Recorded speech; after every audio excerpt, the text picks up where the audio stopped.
कर्ण महाभारत के एक ऐसे योद्धा जिनके लिए किसी भी प्रकार की विचारधारा बना लेना असंभव है। कर्ण से भगवान कृष्ण की अत्यधिक प्रेम करते थे। इतिहास के पन्नों को यदि पढ़ा जाए तो कर्ण अपने आप में एक पूरी कहानी है।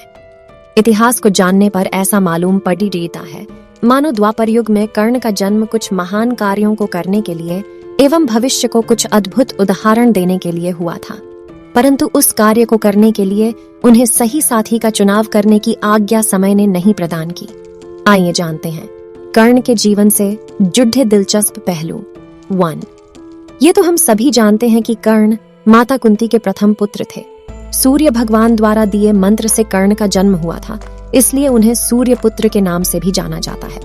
कर्ण का जन्म कुंती के राजा पांडु से विवाह से पहले हुआ था, इसलिए कुंती ने कर्ण का त्याग कर दिया था। इस प्रकार कर्ण सभी पांडव पुत्रों में सबसे ज्येष्ठ थे। 2.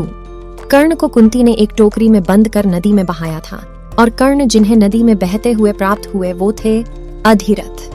अधिरथ और उनकी पत्नी राधा ने कर्ण को माता पिता का संपूर्ण प्रेम और स्नेह प्रदान किया।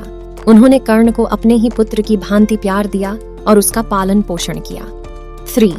अधिरथ और माता राधा ने कर्ण का नाम वसुसेन रखा। उन्हें राधे के नाम से भी जाना जाता है। 4.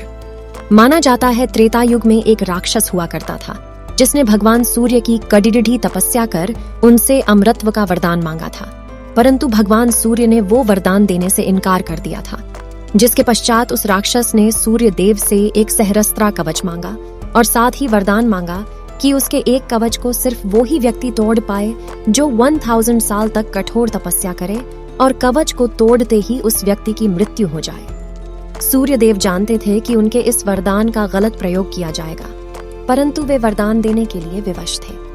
इस वरदान की प्राप्ति के कारण उसका नाम सहस्त्र कवच पड़ा।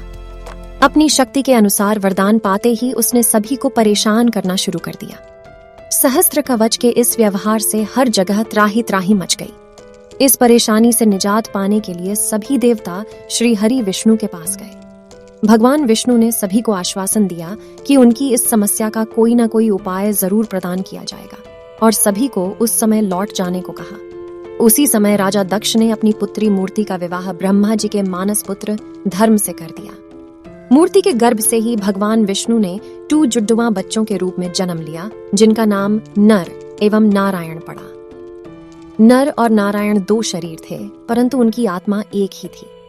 धीरे धीरे दोनों भाई बढ़े हुए, जिनमें से एक तपस्या के लिए वन में गए और एक ने राक्षस को युद्ध के लिए ललकारा। क्योंकि दोनों भाई एक ही थे, इसलिए एक की तपस्या का फल दूसरे को भी प्राप्त होता था। इस प्रकार दोनों भाइयों ने मिलकर 999 कवच तोड़ डाले। अंत में अपनी मृत्यु का भय सामने देख सहस्त्र कवच भागते हुए सूर्य देव की शरण में गया।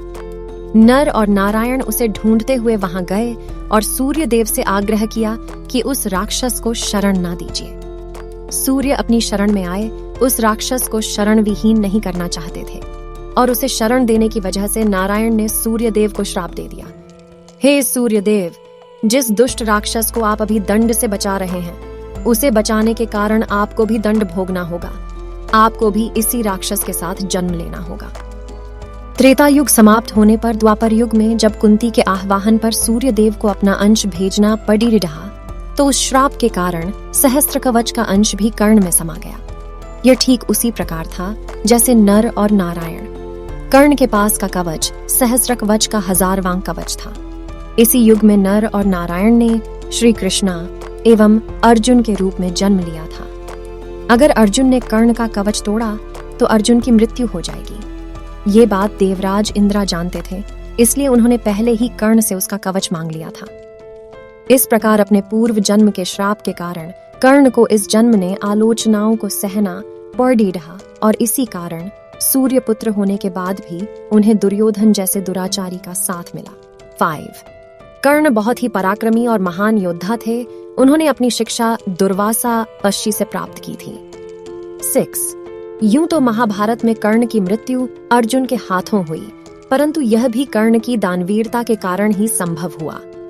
कर्ण को द्वापर युग में किस भी नाम से जाना होगा, परंतु द्वापर युग के बाद जन्म लेने वाला हर प्राणी उन्हें दानवीर कर्ण के नाम से जनता है। 7. दानवीर होने के साथ साथ कर्ण बड़डी ही कर्मठता के साथ अपने वचन का पालन करने वाले भी थे। यही कारण था कि युद्ध से ठीक पहले अपनी माता का सत्य जानने के बाद भी उन्होंने दुर्योधन का साथ नहीं छोड़ा। कर्ण की इन्हीं विशेषताओं ने उन्हें इतिहास के पन्नों में अमरत्व प्रदान कर दिया।